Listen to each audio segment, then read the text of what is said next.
Hello प्यारे बच्चों, इस वीडियो में मैं आपको बताऊंगा कि अर्थशास्त्र का जो है वो क्या मीनिंग है और इसके बारे में मैं आपको डीपली बताऊंगा कि इसका अर्थ क्या होता है। चलिए आज हम अर्थशास्त्र का मीनिंग आपको बताता हूँ कि किस प्रकार से आप इसके मीनिंग को निकाल सकते हो। देखिए यहाँ पे लिखा है कि अर्थशास्त्र अंग्रेजी शब्द इकोनॉमिक्स का हिंदी रूपांतरण है।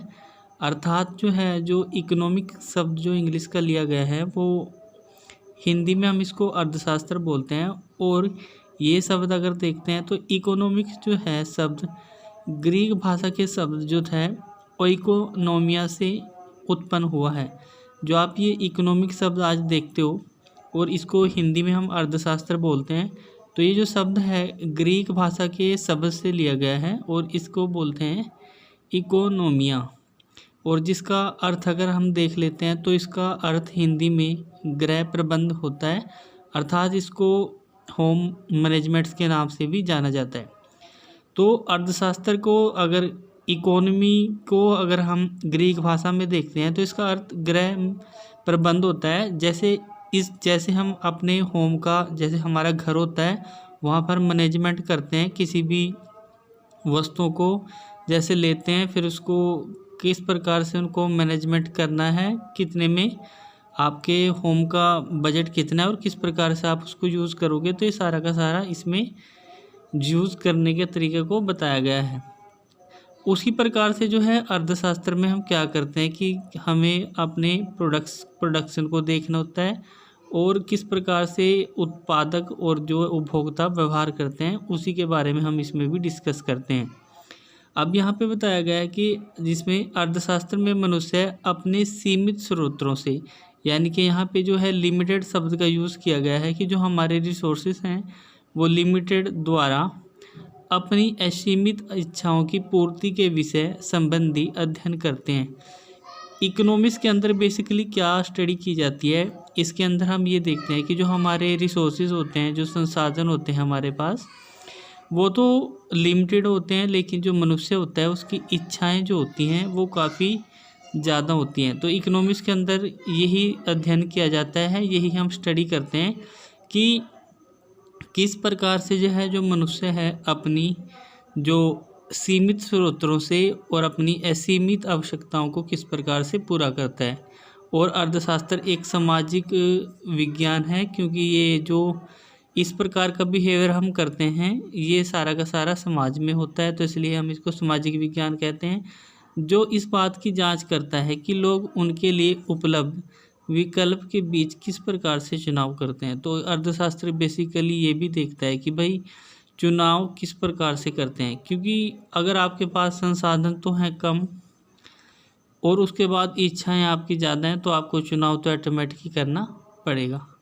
तो इसमें हम चुनाव करते हैं। अब देखते हैं आगे इसकी हम परिभाषाओं को देख लेते हैं।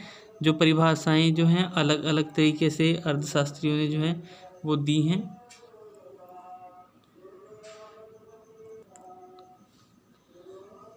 अब हम इसकी परिभाषाओं को देखते हैं। परिभाषाओं में अर्थशास्त्र की परिभाषाएं, यहाँ पर अलग अलग जो इकोनॉमिस्ट हुए हैं उन्होंने अपनी अलग अलग परिभाषाएं दी हैं। हम उसके बारे में आपको आज बताएंगे कि किस प्रकार से अलग अलग अर्थशास्त्रियों ने अर्थ विषय में अपने विचार दिए हैं।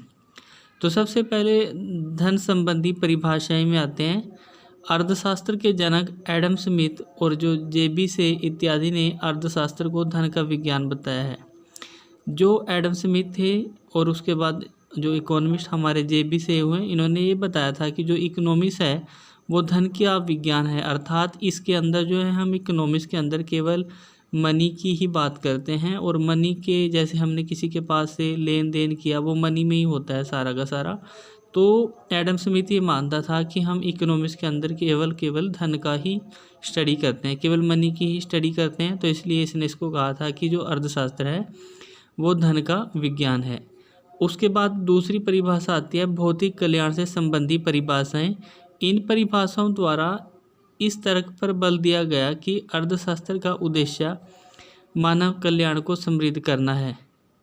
और दूसरी परिभाषा, यह परिभाषा मार्शल और उनके सहयोगी अर्थशास्त्री पीगू कैनर इत्यादि द्वारा दी गई है।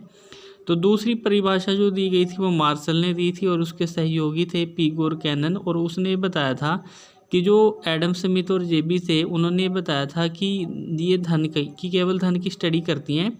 तो जो मार्शल था और पिगू था उसने इसके विचार को नकारा था और उसने कहा था कि जो इकोनॉमिक्स है वो ना केवल धन की बल्कि धन के साथ साथ भौतिक कल्याण की यानी कि फिजिकल वो वेलफेयर की भी बात करता है।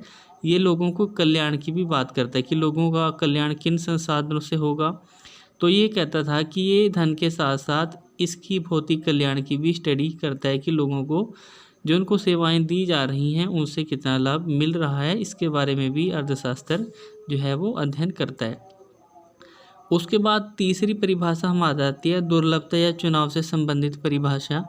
इस परिभाषा को बेसिकली सुप्रसिद्ध अर्थशास्त्री हुए हैं रॉबिन्सन ने दिया था और उसने कहा था कि अर्थशास्त्र की दुर्लभता संबंधी परिभाषा का प्रतिपादन किया।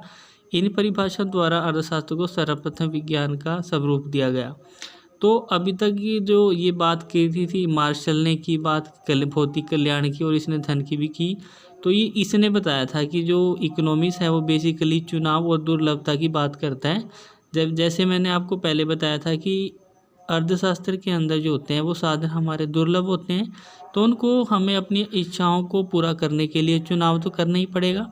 तो यहाँ पर इसने इस शब्द से यूज़ किया है कि चुनाव करते हैं क्योंकि हम सेलेक्ट करते हैं उसमें से, क्योंकि जो हमारे साधन हैं वो कम हैं और हमारी इच्छाएं ज़्यादा हैं, तो ऑटोमेटिकली हमें चुनाव करना पड़ेगा।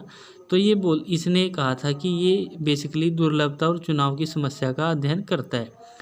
उसके बाद नीचे विकास केंद्रीय समस्याओं में नीचे आ जाते हैं और इसमें बेसिकली अगर देखते हैं तो यहाँ पर जो है विकास केंद्रीय परिभाषा, यहाँ विकास केंद्रीय परिभाषा यह परिभाषा अर्थशास्त्र के आधुनिक स्वरूप को पहचान प्रदान करती है। यह परिभाषा सैमुएल्सन और बेनहम इत्यादि द्वारा दी गई है। तो इस परिभाषाओं को बेसिकली अर्थशास्त्र के जो अर्थशास्त्री हुए हैं सैमुएल्सन और उनके सहयोगी जो हैं बेनहम, उन्होंने बताया था और उन्होंने ये बताया था कि जैसे ये धन की भी